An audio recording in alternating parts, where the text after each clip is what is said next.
নমস্কার বন্ধুরা, আজ আবার একটা ভিডিও নিয়ে হাজির আপনাদের সঙ্গে রয়েছি আমি ঋষিকেশ।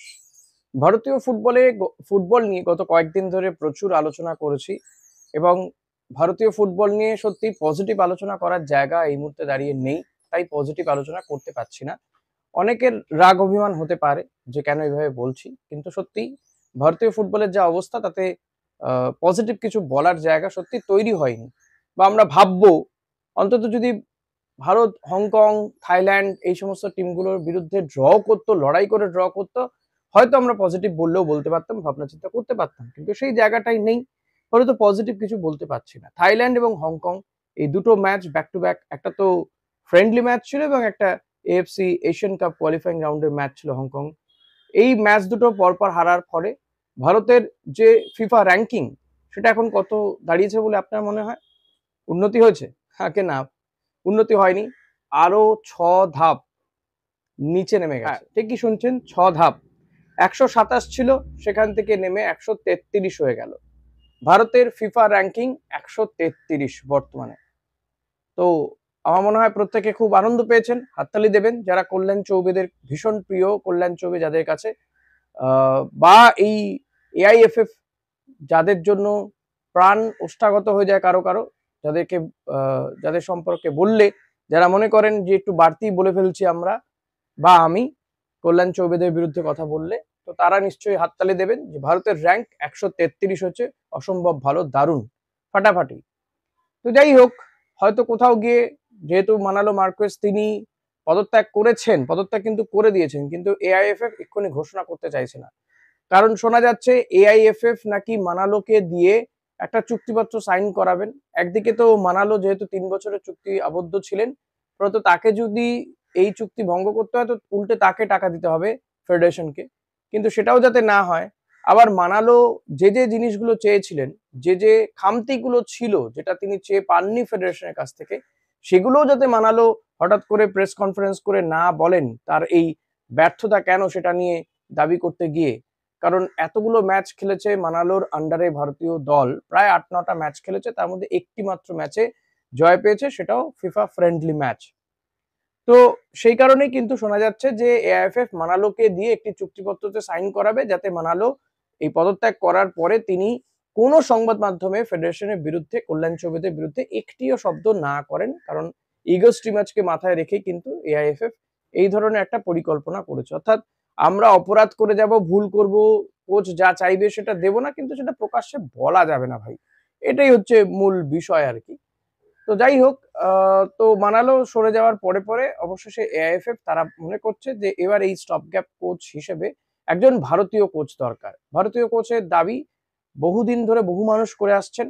ইনফ্যাক্ট এই যখন ভারতীয় দল চলছে, একটি ম্যাচও জিততে পারছে না, সোহেল ছেত্রীর মতন প্লেয়ারকে অবসর ভাঙিয়ে নিয়ে আসা হচ্ছে, তখন কিন্তু আমিও তুলেছিলাম, অনেকেই তুলেছিলেন। আমি তো ইনফ্যাক্ট সোশ্যাল মিডিয়া, ফেসবুকে তো একটি ক্যাম্পেইন চালাচ্ছি সঞ্জয় সেনকে কোচ করার জন্য। সেটাতে অনেকে সাড়া দিয়েছেন, অনেকে শেয়ার করেছেন, অনেকে কমেন্ট করেছেন, অনেকে আমার দাবির সাথে সহমত। আমি দেখলাম যে আমার দাবির সাথে এক্স্যাক্টলি আমার প্রোফাইলে এসে সহমত না হলেও ব্যক্তিগতভাবে অনেকেই যারা ফুটবল প্রেমী, যারা পাগল ইস্ট বেঙ্গল মোহনবাগানের জন্য, তারা তারাও চাইছেন যে সঞ্জয় সেনকে কোচ করা হোক।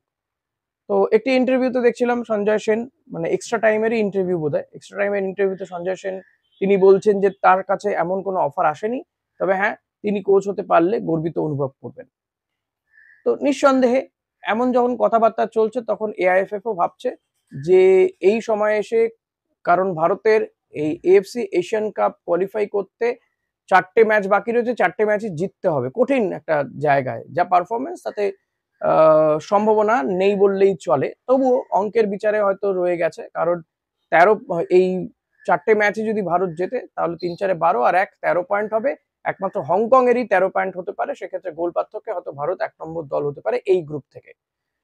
যদি গোল পার্থক্য বাড়াতে পারে ভারত, যদি 4টে ম্যাচে দারুণ কিছু ফলাফল করে তাহলেই সম্ভব। কারণ ভারতের ম্যাচ রয়েছে হংকং, সিঙ্গাপুরের সাথে 2টো, হংকং এর সঙ্গে 1টা এবং বাংলাদেশের বিরুদ্ধে একটা অ্যাওয়ে ম্যাচ।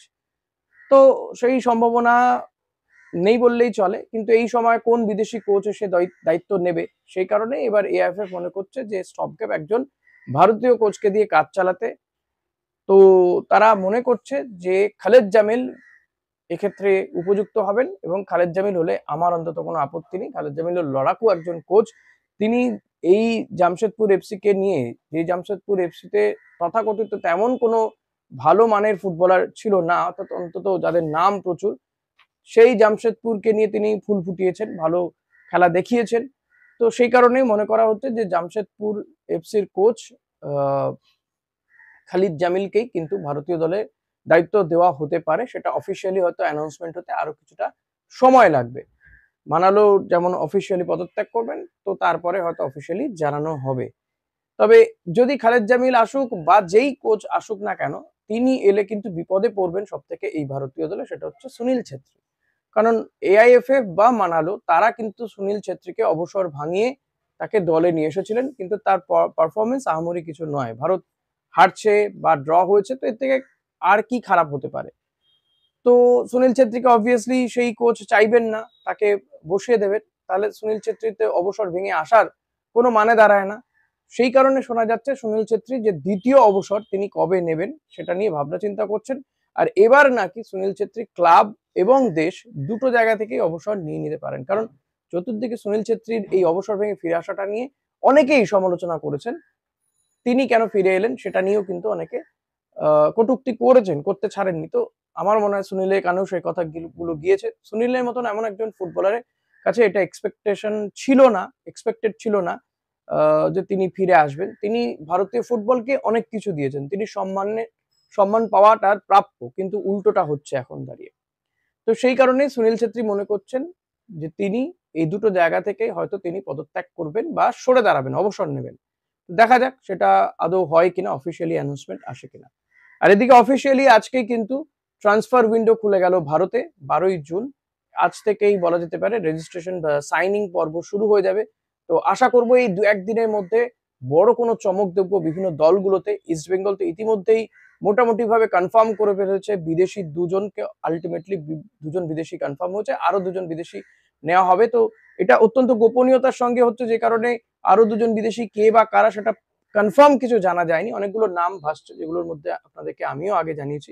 এখন এদের মধ্যে কোন দুজনকে আর সাইন করানো হয়, একজন স্ট্রাইকার এবং একজন সেন্টার ব্যাক, সেটা দেখার বিষয়। পাশাপাশি ভারতীয় আর কোনো ফুটবলারকে সাইন করায় কিনা ইস্ট বেঙ্গল, কারণ ইস্ট বেঙ্গলে ভারতীয় ফুটবলার এডমন্ড রাল্ডেন্ডিকা, বিপিন সিং, দেন হচ্ছে মার্তন রায়না, এই ফুটবলার গুলোর রেমসাঙ্গা বা রামসাঙ্গা যাই বলুন না কেন, এই ফুটবলার গুলো নিশ্চিত। এর পাশাপাশি অভিষেক টেকটাম সিং বা নিখিল প্রভু কিংবা রাহুল বেকে, এদের নাম ঘোরাফেরা করেছে। মেহতাব সিংকে নিয়েও ঘোরাফেরা করেছে। তবে মেহতাব হবে নাই ধরে নেওয়া যেতে পারে, রাহুল বেকেও সেই, কারণ মেহতাব বা রাহুল বেকে তাদের সংশ্লিষ্ট দল মুম্বাই বা বেঙ্গালুরু এফসি কেউই ছাড়বে না। অভিষেক টেকচাম সিংকেও ছাড়তে চাইছে না পাঞ্জাব এফসি। তো ট্রান্সফার ফি সে কারণেই তারা বাড়িয়ে দিয়েছে, মাঝখান দিয়ে মোহনবাগানও ঢুকে গেছে। দেখা যাক এই ডিলটাও আদৌ কিছু হয় কিনা। ইন বিটুইন নিখিল প্রভুকে নিয়ে আবার চাউর হয়েছে যে আবারও হয়তো ইস্ট বেঙ্গল নিখিল প্রভুর প্রতি ইন্টারেস্ট শো করেছে।